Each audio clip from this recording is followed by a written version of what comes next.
of the United States of America and to the republic for which it stands, one nation, under God, indivisible, with liberty and justice for all.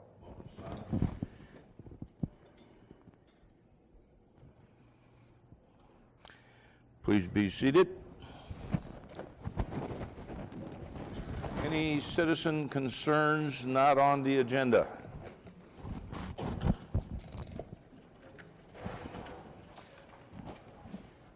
You want to speak to that issue? No? Okay. Approval of agenda for November 24th. Mr. Chair, move approval of the agenda dated November 24th, 2015. Need a second? Second. Discussion? All those in favor say aye. Aye. Opposed say nay. Item number 4, approval of minutes for November 17. I'd move approval of the minutes with a correction to 12. I already mentioned to Gene. We did not move for the form to be required submission within 2 weeks. So that will be deleted. Second. As Discussion? amended. All those in favor say aye. Aye. Opposed say nay. Discussion and approval of claims. Moving to claims. Need a second? Second. Discussion? All those in favor say aye. Aye. Opposed say nay. Item number 6, approval of memorandum of personnel transactions. Do I have one, Karen?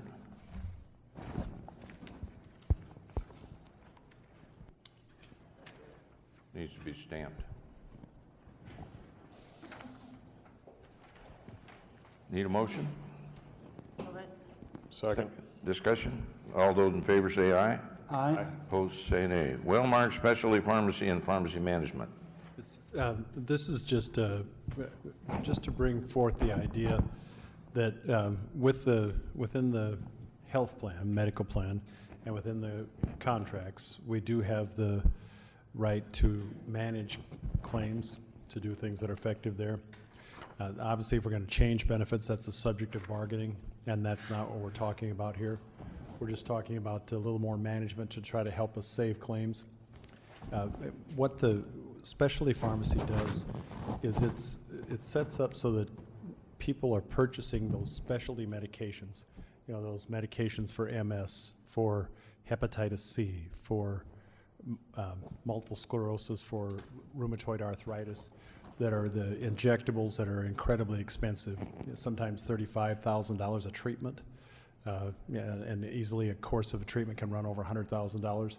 We're suggesting that those be confined to a pharmacy that's used to working with those, that has a special pricing agreement, and we have 4 right here in the Sioux City metro area, and that would be the Hy-Vee pharmacies. And it would only affect these rare specialty meds.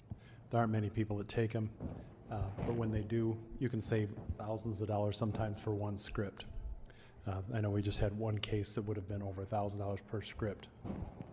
So the issue here, what are we voting on? There's really no need for a vote on this piece. I think I'm just looking more to get your acceptance of the idea that we could move forward and talk to the people about the pharmacies. All this really is managing the health plan. It's not changing it. So it's just a courtesy and a transparency. Okay, you have it as action. Yes, and that's probably a mistake on my part. I apologize. I did have also to go with it, and this was supposed to have made it in there, was just some of the discussion of the 2016 renewal. We are scheduled to go up about 3.76 in total cost, 3.76% in total cost for 2016. The problem that we have when we do our budgeting is that not only are we talking about the cost for 2016, which typically the latter half of the year is the most expensive, but we're also talking about the cost for the beginning of the next year, 2017, because it's we renew on a calendar year and we do budget on a fiscal year. Excuse me. So to project 18 months in the future gets a little bit tricky, but we don't see any excuse me, we don't see any reason or indication that costs are going down. So we would imagine that the first half of 2017 will be higher than 2016 was. So we are concerned about the costs and what we're going to have to do there. Again, this is just really to make everybody aware of the costs and to be as transparent with the health plan as possible, medical plan. Okay, we got a time we got to go. I'll come back. 7B. Are we coming back to this? Yeah, we can come back. 7B, public hearing and sale of the property parcel 059190, also known as 1420 Center Street. This is for input from the public for or against the sale of this property.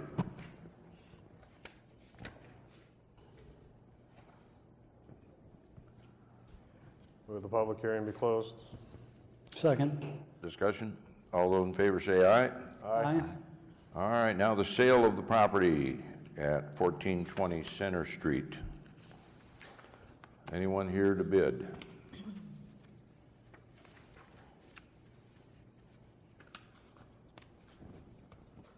Hearing no one? Is it one of us?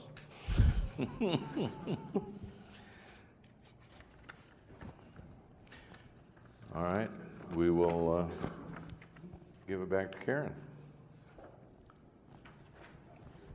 All right, public hearing and sale of property, parcel 185250, also known as 3508 West 5th Street.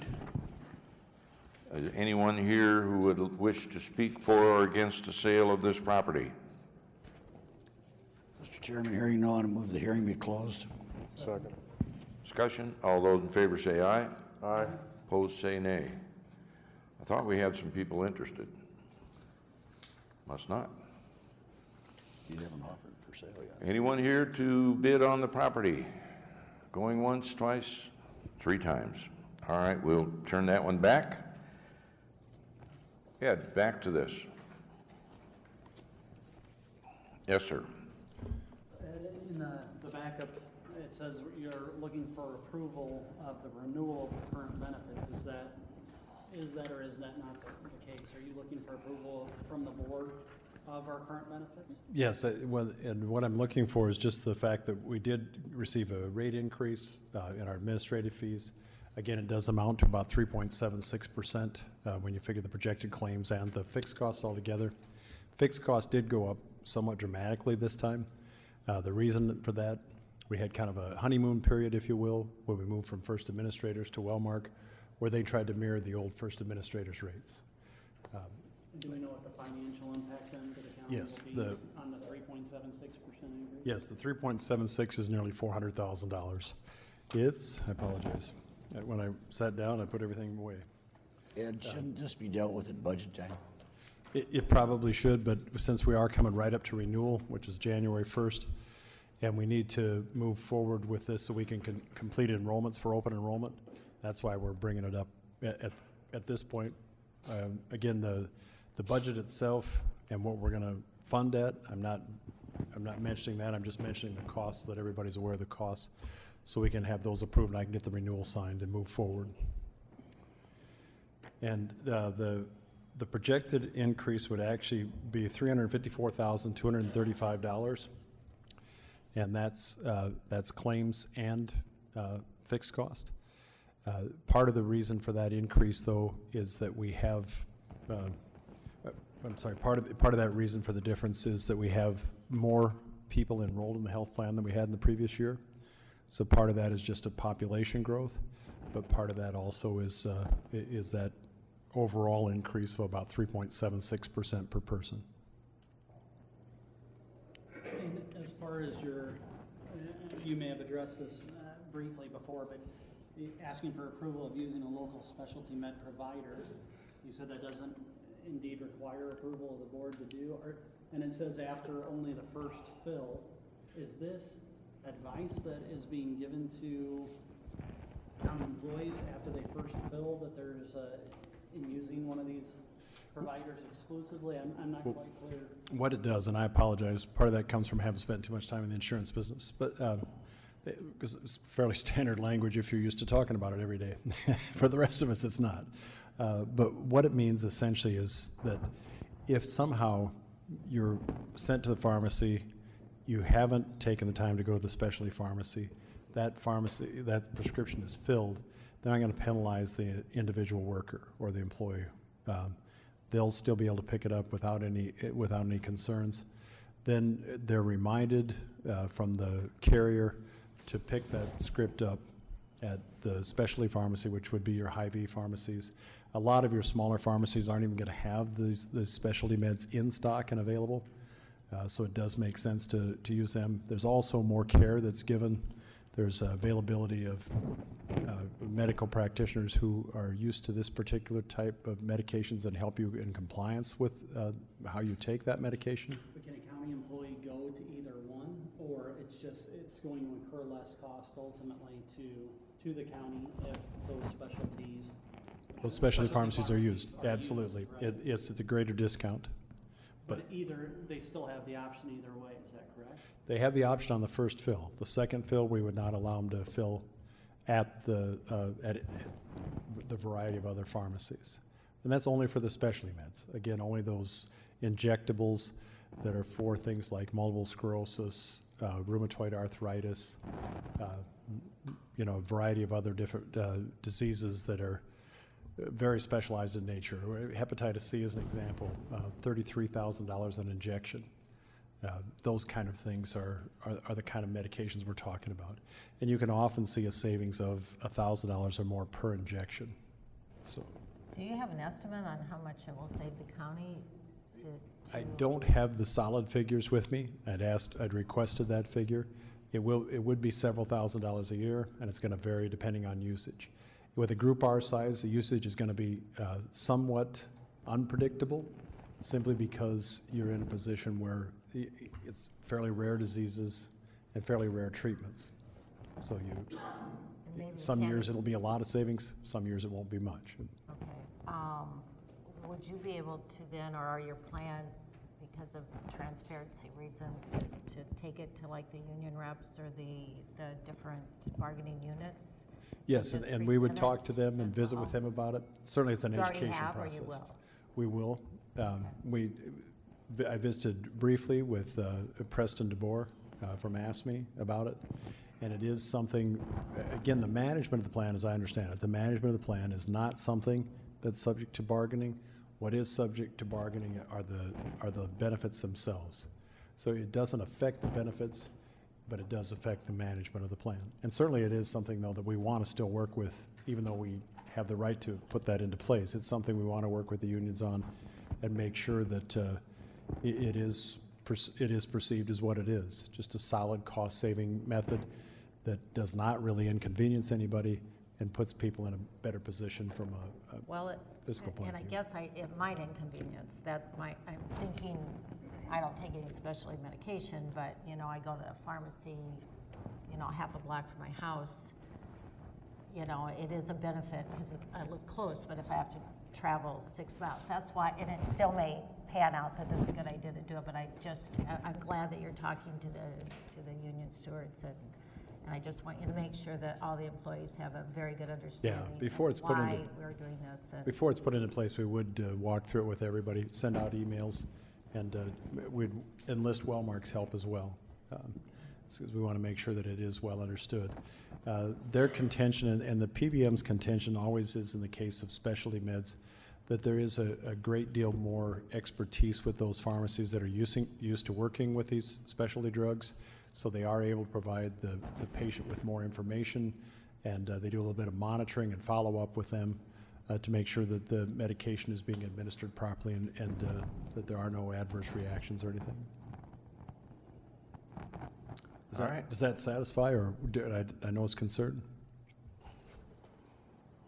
Right now, I can go and I can have this filled at the same one twice, and it'll be an increased cost to the county if I'm using a non-specialty pharmacist. Yes, that's correct. That's correct. And in order to make that change, it sounds like the approval of the board is necessary in order to make that change. Is that the case or not the case? Yeah, I would say it's, at the very least, I would look for, I apologize for, I'm grasping for the word, for essentially your permission or your agreement that this would be a positive thing to do. It's within the management of the plan, so I'm a little bit vague as to, Joshua, maybe you can help me with this. If it's just within the management of the plan, do we need to bring that? Well, there'll be some kind of a formal agreement at some point. What there is when we do the renewal itself, you lay out and you specify all of the different benefits in the thing. If the deductible, how co-pays are handled. It's several pages of checklist things that you go through to make sure that the plan is being administered correctly.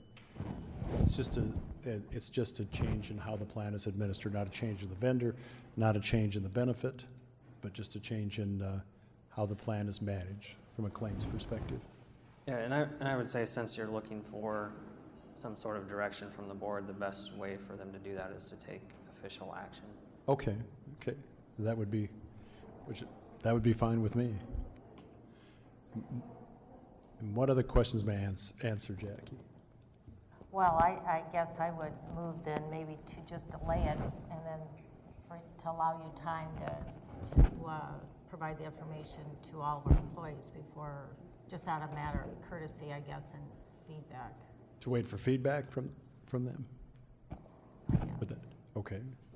Or, yes, so just maybe. I second it from the Yeah. perspective twofold. One is, we're looking at an over $354,000 cost on an action item, which I know that's the increased cost, but also from the perspective of understanding exactly if this is an actual change in benefits versus just the management of those benefits. And so until that communication is had, I think that I would second deferring on this item. Okay.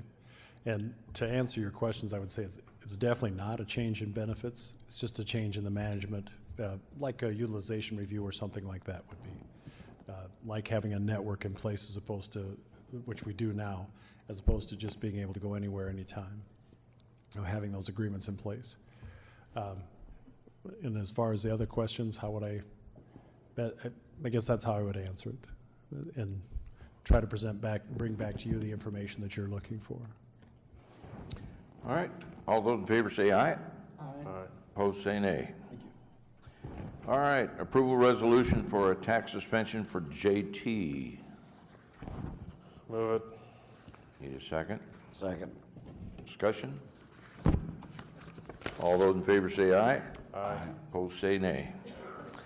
Approval of resolution for sale of property parcel 2456885.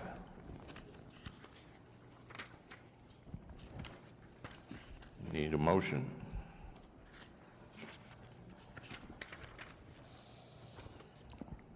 I'll move it. Need a second? I'll second for discussion. Discussion? Is the assessed value correct?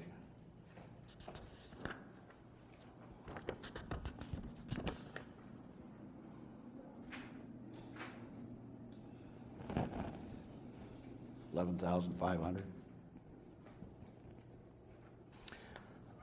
I have no idea, but I did go out and look at it, and I can tell you, this guy's house sits on part of that parcel, and it's not wide enough certainly to even build a garage.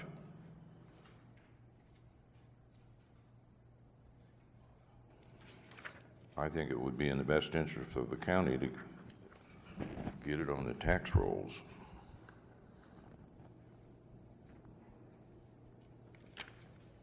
Any other discussion? All those in favor say aye. Aye. Opposed, say nay.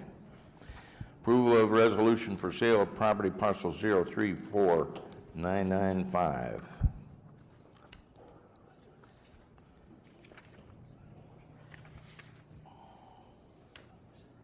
Move it. Need a second? Second. Discussion? All those in favor say aye. Aye. Opposed, say nay. Approval of resolution sale of property parcel 178860. Move it. Need a second? Second. Discussion? All those in favor say aye. Aye. Opposed, say nay. All right, discussion on agreement with U.S. Attorney's Office regarding Special Assistant U.S. Attorney for Drug Prosecutions. Yes, sir. P.J. Jennings, County Attorney's Office. This is just to begin the discussions with the U.S. Attorney's Office. As you recall, we did an initial hiring of this nature just a few months ago, I believe the beginning of this year. It's fully funded through the federal grant, so it's not costing the county anything. It's just that we're the vehicle for them to be able to attain this person. So right now, it's just basically if you guys have any questions of what went on with the last hiring, anything of that nature, but this is, again, what we've already kind of been through. Obviously, there's a need for this, I'm guessing, so. So you're recommending we approve it? Well, we're not approving it now. I just want to make sure that you guys don't have any problems with the process that we already went through.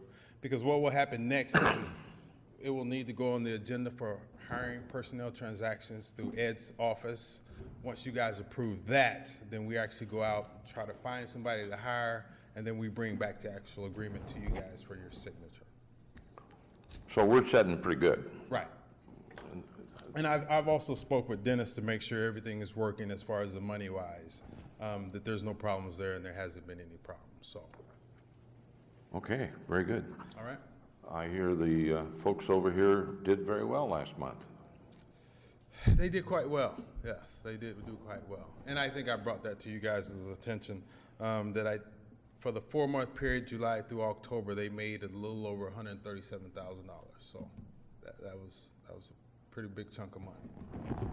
Good. Of which the county gets roughly $55,000 or so. Very good. County's general fund somewhere. Dennis will show us later. Thank you. All right, item number 9, City of Correctionville, discussion and approval of a joint city-county agreement with the City of Correctionville for creation of the Nell Bell Urban Renewal Area. Who wants to speak to this? I can answer any questions.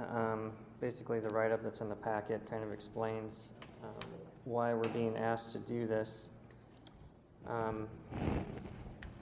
They're building a new, I think it's a dollar store that's going in, and the work is actually being done on it right now. They had gone through an annexation process. At the back end of that, it was learned that there's an error in the legal description. So they're going to fix that, but they need to move forward with the urban renewal area in the TIF district in order to pay for the utilities to service the building site.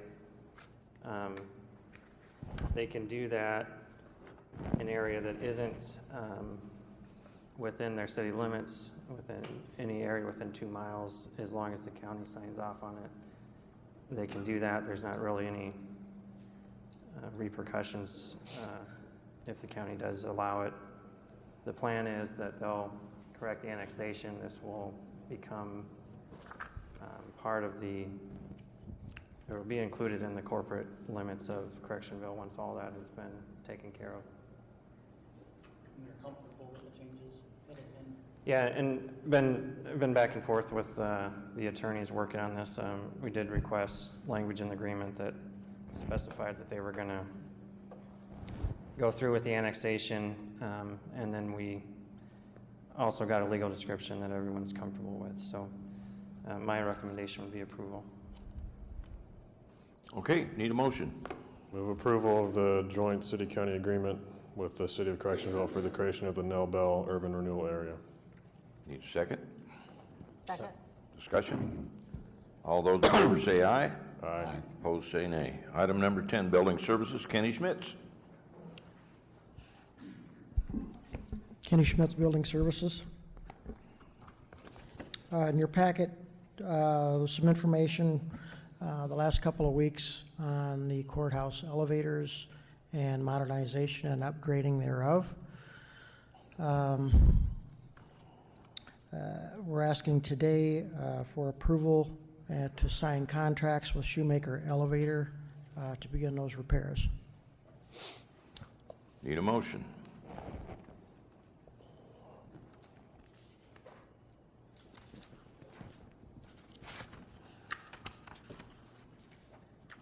move it for discussion.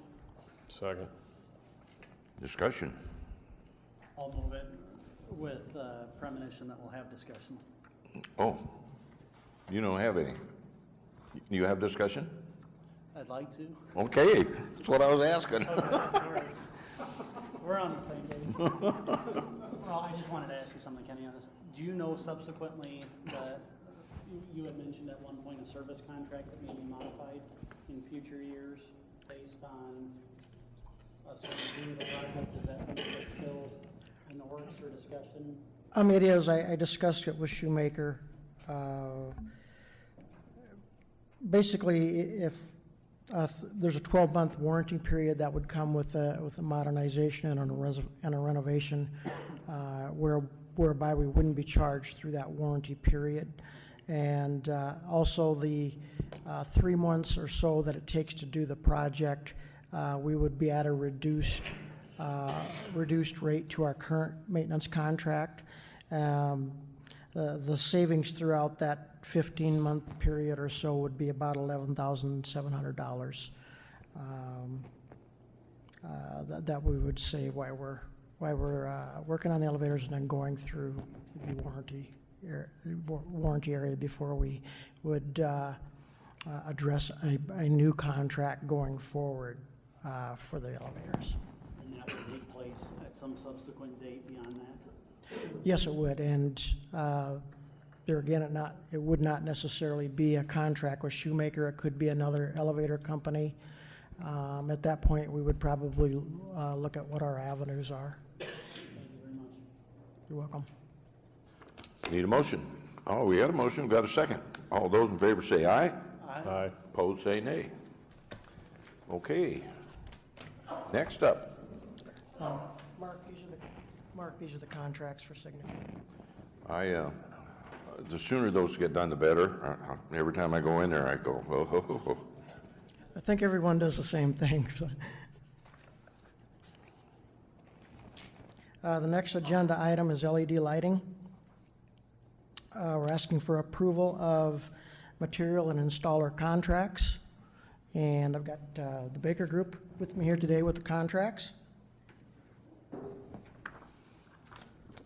And would be willing to discuss any items or figures or anything that the board may have questions on. Need a motion?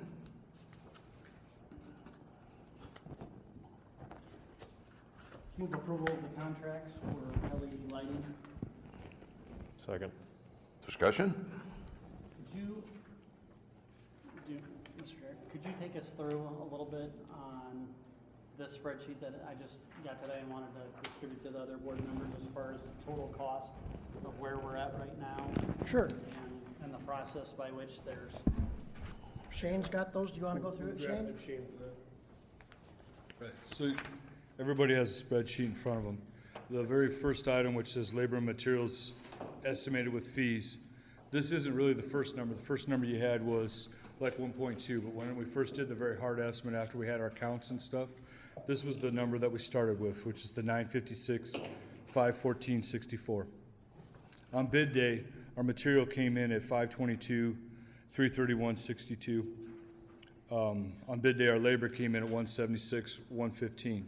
So the material and labor total was 698, 446.62.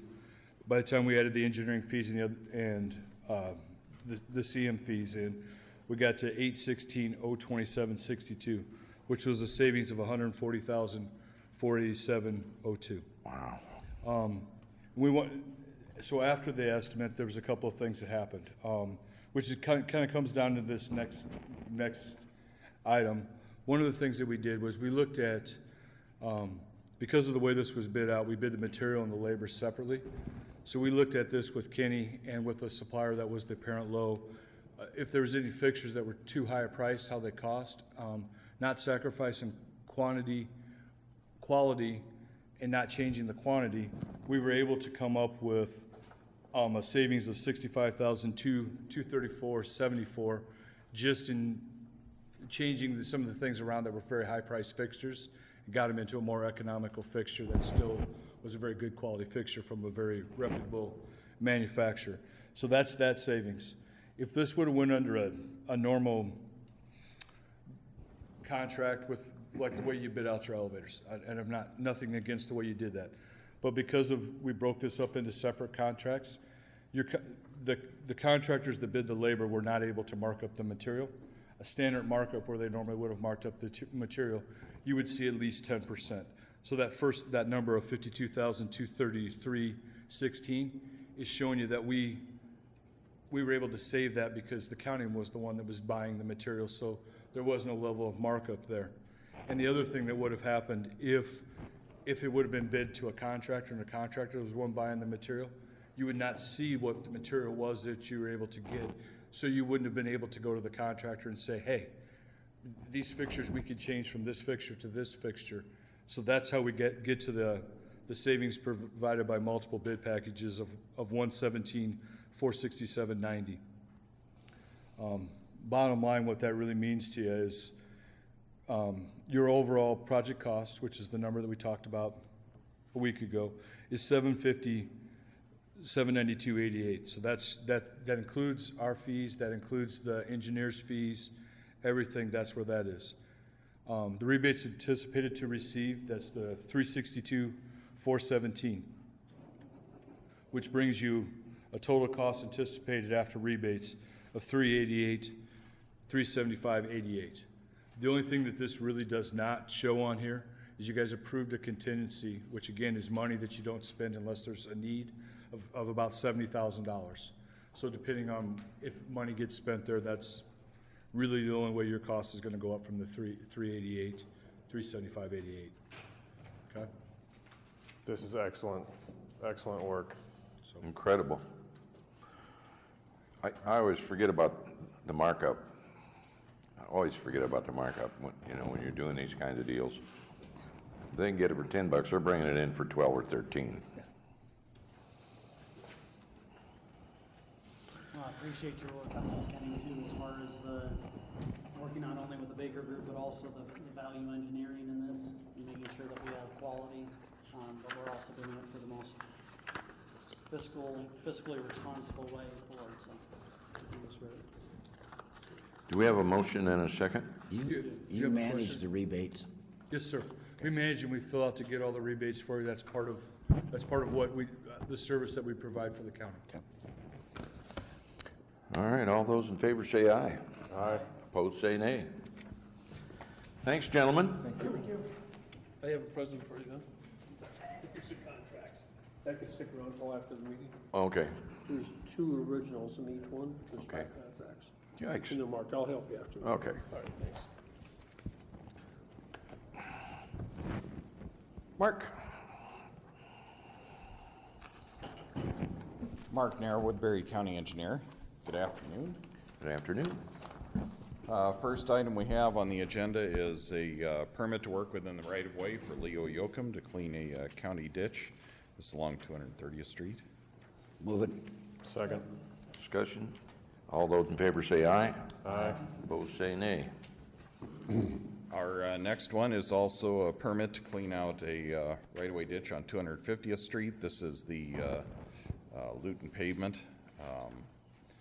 This one stretches for about 3 miles to secure themselves better drainage toward the outlet. I recommend approval. So moved. Second. Discussion? All those in favor say aye. Aye. Opposed say nay. Finally, we have completed bridge inspections for 2015. Our consultant annually does structural calculations on those bridges that are showing extensive deterioration or need load postings to be able to continue to operate safely out in the county. This resolution captures those. It was in your packet. Please note Bridge D38 on 120th Street is recommending a closure. That bridge has some severe degradation to its substructure. It wasn't our 2015 program. Unfortunately, it's gotten to the point where it needs to be closed before we're quite ready to replace it. So, Need a motion?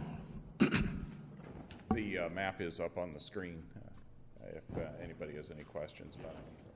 When do you think you're going to get to that bridge, Mark? We can do it. We're we're trying to push that one through quickly. We'll be putting it in the hands of consulting engineer to do the hydraulic calculations for it this week, just so that we can move it a little faster. My staff and I are pretty busy with other projects. I'm hoping we'll see something around June for a letting, so that by harvest time it'll be up and functioning with a new bridge. So it'll go in the 16-17 budget.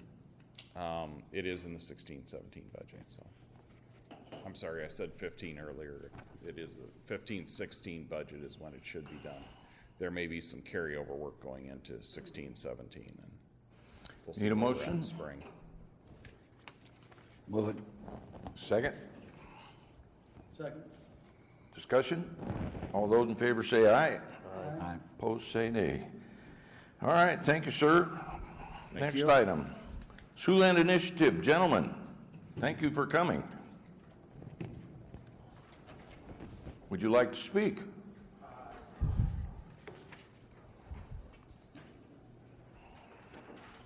Did we do this last one for Nara? Pardon me? Did we do this one on the Wolf Creek for Oh, Nara? it's coming up. Wolf Creek. Yeah, I'm not Wolf Creek. Wasn't there a horror movie called Wolf Creek a while back? That kind of scares me. Makes me wonder what you guys are doing here. So, Mr. Chairman, members of the board, thank you for the opportunity to come in and talk with you today. It's nice to be here when there's not a raging snowstorm outside, as it was the last time I was here. Should make the drive home after this a little bit shorter. First off, on behalf of the Siouxland Initiative and our board of directors, I'd like to offer our sincere congratulations to you and your staff for the incredible economic progress made here in Woodbury County. The CF expansion is on a very short list of mega projects here in Iowa that's generated an incredible amount of economic activity in our region. And along with CF, the AGP projects, both the $90 million soybean project from last year and also the $38 million methyl ester plant that was just approved last week, underscore just how valuable the agricultural sector is here to Woodbury County. You should be proud of the success that Woodbury County has achieved in the last couple of years and in the investments you've made in economic development to help these and future projects come to fruition. The economic development success we've seen throughout the region is based upon a collaborative approach between the Siouxland Initiative and our public and private sector partners. It's a model that's worked well for us and for this organization's 27-year history, and it's a model that we're excited to continue well into the future. Woodbury County's investment in TSI dates back to our organization's founding, and we're pleased to be here today to continue this relationship into the new year. With all of our success, however, challenges lay ahead that we must address together, perhaps none more pressing than that of our regional workforce. Our region's ability to identify, attract, retain, and cultivate the workforce necessary to fuel our economic progress will be the defining challenge of our immediate future.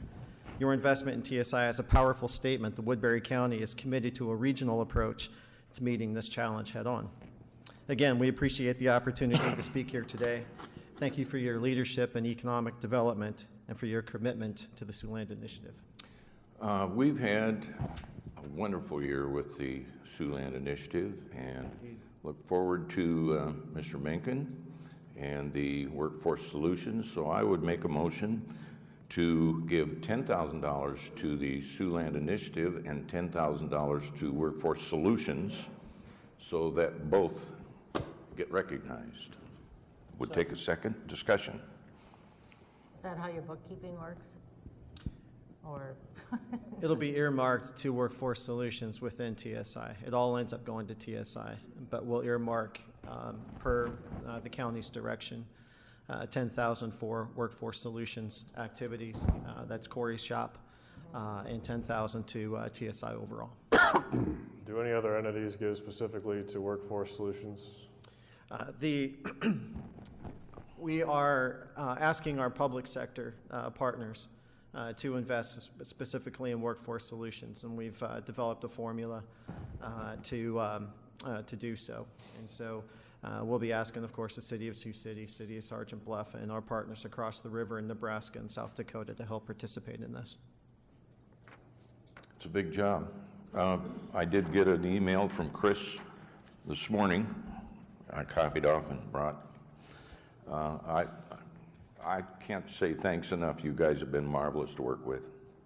Well, and going off script here, I've worked on now a couple of projects with Woodbury County, both very successful projects with AGP.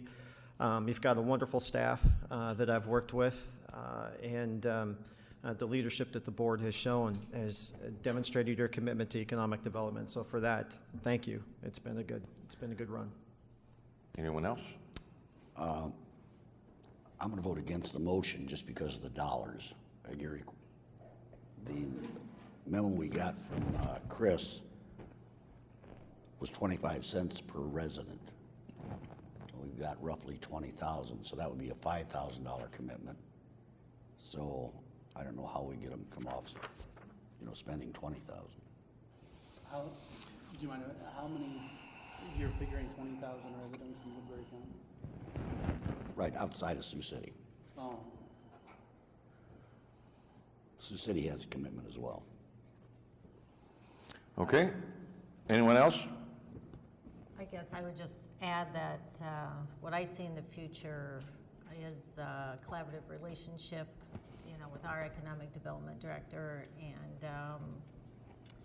kind of a partnership that will lead us into further business retention, attracting new businesses. I have always been so committed to growing this tax base, bringing young people home, and to me, this is the first time I think we've given this amount, or I think we're going to get ready to anyway, to the initiative. I know there's been on and on history, but that would be my hope going forward, is that he would be brought into the loop and bring you into the loop too. Indeed. And you would support each other, because regionally working together is what we need, and I think the only way that we can grow. Indeed. We've got to break down the barriers, the perceived fears, I think, and just come together. And I can't really think of a better opportunity or a better avenue than really the initiative right now. It's what we've got, and I think we need to capitalize on it. Yeah, like I said, we've worked well with the staff of Woodbury County, and they bring skills and resources, and so do we, and they complement each other quite well. So, Just for the record and for future reference, is the initiative's request basing it on a per resident basis of 20,000 or 100,000? Because I'm just curious.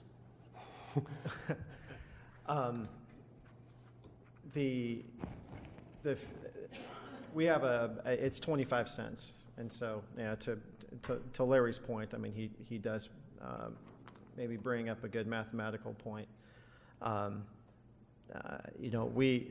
We talked with members of the board about the 20,000 range, which actually gets back to a little bit more in line with what the county used to invest going back a few years.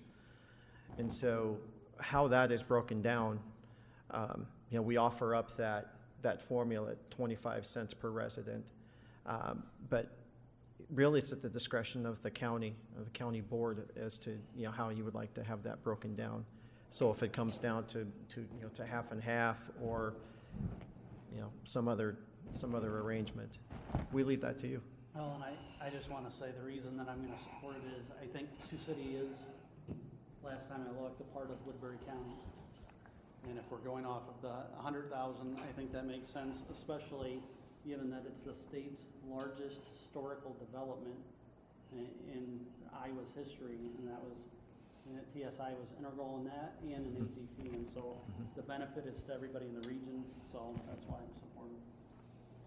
Okay. I don't want to split hairs, but Sioux City is part of Woodbury County, but they have their own commitment, and they're taxing their residents appropriately, or the same, so. Well, one thing I do know is Corey has a job that's bigger than anything I can imagine. It's a big job. Yeah, I'm glad he has it, not me. Yes. And really, it'll be, a lot of our rural residents do come in and work. I mean, they may live in the outlying regions, but they are coming, many of them, into where the jobs are. So it does impact workforce development, the entire county. Now, I want to go back to that 25 cents. I don't mean to split hairs either, but I'm assuming when you started your capital campaign, was that in addition to people that were already kind of giving, and then that was an additional 25 cents? That's right. That's what I thought. So they were already maybe in at a certain amount, and then you were trying to generate a little more revenue on top of already. And we were at zero, so that's how, in my mind, I came up with the initial figure that Mark just spoke of. Okay, here we go. All those in favor say aye. Aye. Opposed, say nay. Nay. 4-1. Gene? Thank you, gentlemen. Thank you, appreciate it. All right, we're recessing the Board of Supervisors meeting, convene Wolf Creek Drainage District. This would be a Mark Nera event. We are considering a request to repair to drainage district improvements in the Wolf Creek Drainage District. This is the first request we've had since the board put the new policy in place for drainage district repair. Millard Hare reported that during flooding this spring, where we had water, if you'll recall, over the top of Old Highway 141 immediately downstream of this area, he reported about, I think it was about 150, 200 feet of bank that had been damaged. It looks like it was animal holes that, once they were penetrated by water, resulted in failure of the dike. It flooded his field and fields downstream. He had obtained a private estimate for the cost of the work, came in between $2,500 and $3,000. It's relatively minor. We're talking day and a half with a backhoe out there. My recommendation on this one is to have the county engineer's office handle this, to get quotes from 2 to 4 contractors, whoever we can get out there to come meet Millard and take a look at this, and then get quotes from them for repair. This is pretty minor work. It's pretty hard for me to ask the district to pay for a lot more than that. Need a motion? Move it. Need a second? Second. Discussion? All those in favor say aye.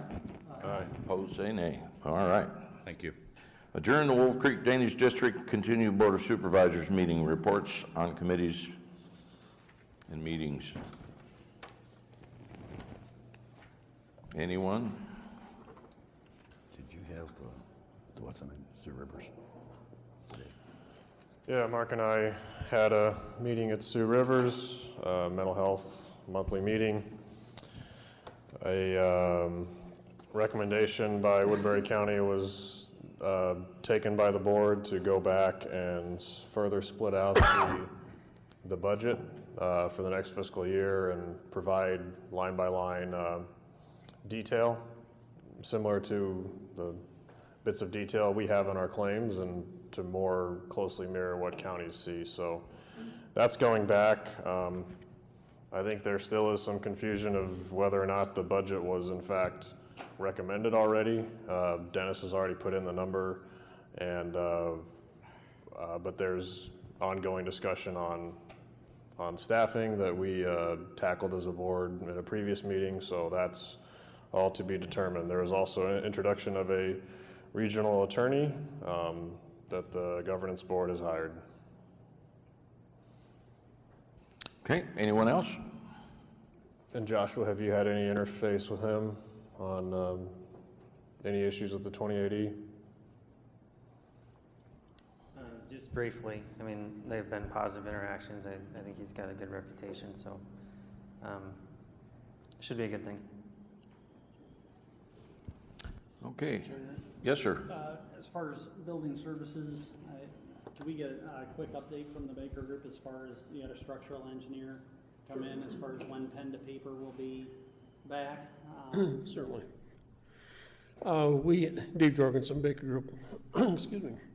We did have a meeting with Eric Riker from Riker Roads, structural engineer down in Des Moines. He looked through the prints that we'd acquired, gave us a lot of encouragement on that, so he made a site visit last Friday. We spent a couple hours over at LEC going through the complete structure. He is going to be putting in writing this next week. I can't give you his answer officially, but it's looking very, very promising. One of the strongest areas in the entire facility is where we're talking about doing the addition, so which is very encouraging. It's actually overbuilt a little bit from the plans that you had before, from the original plans. So we will have the written report for you next week, but at this point, it's looking great. We'll have that by the Tuesday meeting, or by the end of next week. He told me he'd get it to me this week, so I know it's a short week, but he was gonna work on it while he was traveling, so we should be able to get it to you. Well, you won't be able to get it out though on Thursday, will you, because you won't be here. Or maybe for the. So probably for the following week then, yeah. Yeah, I forgot about Thanksgiving in the middle of that. So right now, it's looking very favorable. Thank you very much. Thank you, sir. You bet, thank you. How'd we do in the snowstorm? We did okay in the snowstorm. I also wanted to let the board know that while we had Eric here looking at the structural feasibility of the LEC, I also asked him to come over and take a look at our courthouse in the courtroom areas where we're having some structural problems in the windows, just to see if he would provide some input, which he did. Basically, he said what we've heard before from the other two people we had look at it, that the windows need to come out and then determine what the real problem is. But again, he's in a line with the others that you know, something's probably deteriorated to the point it needs to be replaced, whether it be the fasteners or the beams themselves. Now, these aren't big beams, they're just a structural support. And so he was on the same lines, although a little bit different than what the others were. But they all are in agreement that the windows have to come out in those areas, and some repairs will need to be made, and they'll have to go back in. This winter sometime I'll try to get on bids on that. Again, it's going to be a little bit difficult because we don't actually know what repairs are going to have to be made until they're out. So we'll have to play that part by ear, but we'll at least try to get some pricing on the taking out and the reinstalling of the casings themselves. I don't want that job. Well, I have you up there, Kenny, at 1 to 2:30 on December 1st. We have our energy cap kickoff meeting as far as the implementation, and so we'll be working with energy cap on that. And then following that, we're going to start talking a little bit about building automation systems, which control not only the comfort but the efficiency of our buildings. And do you want to talk about that at all, as far as leaving a little to be desired or maintained as far as some of our building automation services? Yes, you know, some of our creature comforts aren't where they should be in most of the buildings. That's mostly a lot due to control problems and software issues with a couple of different or several different systems that we have operating those controls. And I think there's, I'm not sure what the dollar or the savings percentages might be yet, but I think there are some real advantages for us to look at some automation and control system renovations. And we're going to delve into that a little bit deeper and see what rebates might be available through Mid-American to assist us in doing some projects going forward. Thank you, sir. All right, citizen concerns, anyone? Kirby? Hearing none, board concerns and comments. I have a couple. I cannot say his last name. Kyle, the deputy who got in the 300 club. Anybody get that? Yeah. We have a young man at the academy, and they have to meet pretty tough requirements. Run a mile and a half in under 9 minutes. Is it Kyle Cleveringa? Yes. And they have to do so many push-ups, so many set-ups. He's in. That's a big deal. I challenge the rest of the department. All right, the other one I have, Diane McTeer asked me about having a meet and greet in the building. She talked to anybody else? I guess I didn't ask what it was for. I need to do that. That's all I got. Well, we, Had distributed to board members lists of budgets, correct, as far as what is over and under. And one of the reasons that I was asking for that information, and thank you for distributing that to all, is to see if there are some without a substantive increase that are non-controversial that we might be able to tackle as early as December. And so just wanted to bring that up with everyone and see if there are some things that we might be able to start looking at as far as a head start that we can cross off the list that are non-controversial or basically. I think we do need to make it extremely clear that the, what do you call the second piece? The new stuff? Improvements. I gave a list to everybody. And the CIP are not set in stone. Those are just in a report, that we're not promising anyone anything. So if they think just because it's on there, they're gonna get it, I just want to put that out in case we have somebody that, oh my goodness, it's on the list, it must be true. Not until the board acts. Okay, anyone else? I do think that is a good idea, though, to look at maybe for 1 or 2 weeks, Yeah. a couple of them, because it can really spread things out.